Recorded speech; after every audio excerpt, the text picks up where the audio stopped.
Hey, welcome back. I am DJ Paul Velocity. Over the next few episodes, I'm going to be pulling back the curtain to show you exactly how I create my DJ Mix podcasts from start to finish. This isn't necessarily a step-by-step how-to series. Think of it more like an honest look behind the scenes at the real workflow.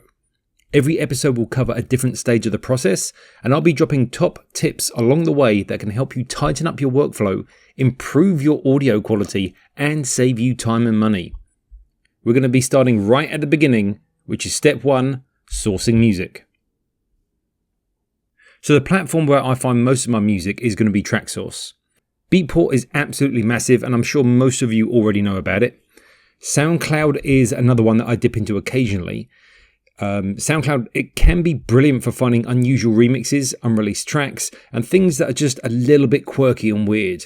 But it does take a bit more time and effort to sit through, and the quality on SoundCloud can be inconsistent. So this is why Traxsource hits that sweet spot for me. The download quality is consistently high, and it tends to surface up music that's a little bit more niche than what you'll find dominating the Beatport charts, for example. If I want my mixes to have their own identity, I need to be digging somewhere slightly different from everyone else. And that's why Traxsource is usually my first stop. The genres that I focus on are house and tech house, although occasionally I'll peek into the jack-in house and techno charts as well, just to see what's moving. A good starting point is in the genre tab. Head into house and you'll see the Traxsource Top 100. If you click See Top 100 and then hit the Play All button at the top of the page, this is going to load every single track into one continuous playlist, and this is where things get really efficient. Once the playlist is running, you can use the up and down arrow keys to move between tracks, and the left and right arrow keys to skip through within that track.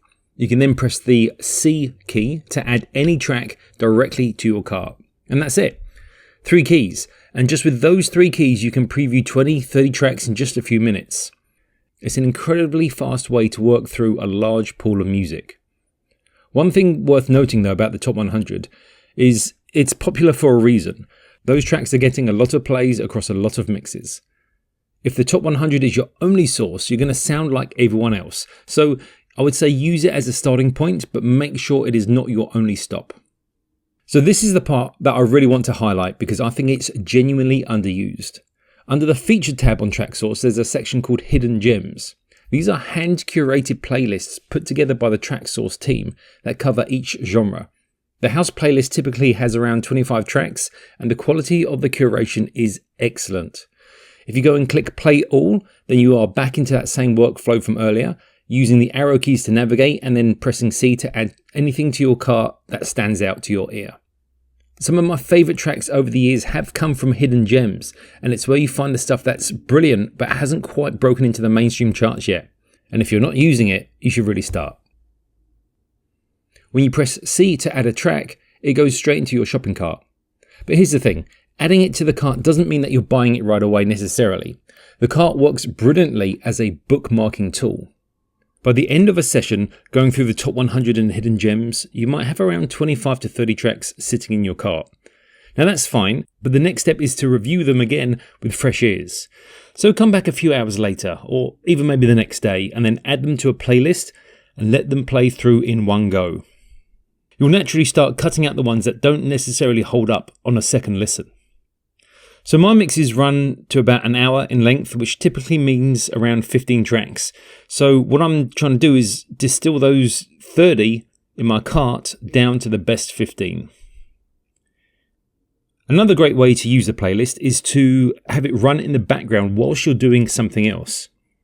Traxsource gives you roughly 1 minute previews per track, and it auto advances, so you can have it running whilst you're clearing emails or doing something around the house.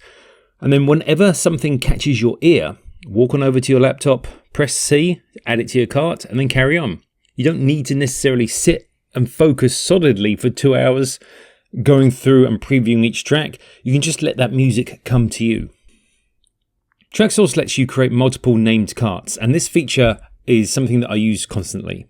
If I'm building tracks for a house mix, and I also want to keep some UK garage tracks separate, I can create 2 different carts and keep everything organised. You might use this to separate mixes by genre, by month, or by event, whatever makes sense for how you plan. The other advantage is that you can build up a cart over several days or even a week without having to buy anything immediately. I'll only pull the trigger on a purchase once I have enough tracks to make a complete mix that I'm genuinely happy with. But before you check out, do one thing.